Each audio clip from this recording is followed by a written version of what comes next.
Joni Jääskeläinen ja meidän joukkue on XC Adventure. Viime vuonna meillä oli semmoinen joukkue kuin Nalle Fishing Team. Meillä oli Jukka, Pekka ja Arin kanssa oltiin. Se oli meidän ensimmäinen seikkailukilpailu ja kyllä siinä jäi vähän niin kiinni tähän hommaan. Ja nyt ollaan uudella joukkueella, ollaan Janne ja Jukan kanssa XC Adventure tiimillä lähdössä nyt uudesta Kärkkäisen Skapaa haastaa viime vuoden voittajia.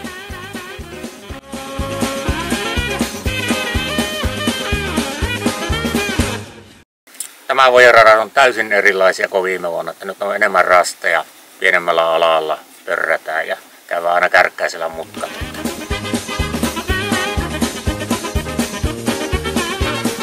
Esimerkiksi tuolla takana Saarsalo näin yksi rastipiste.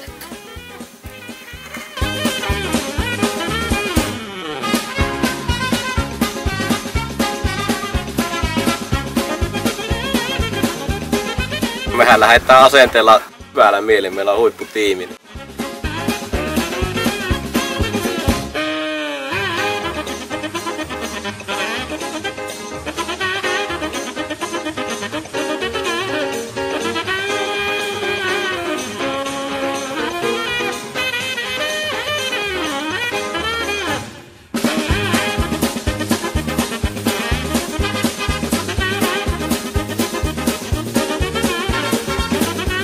Hyvällä mielin, meillä on huipputiimi.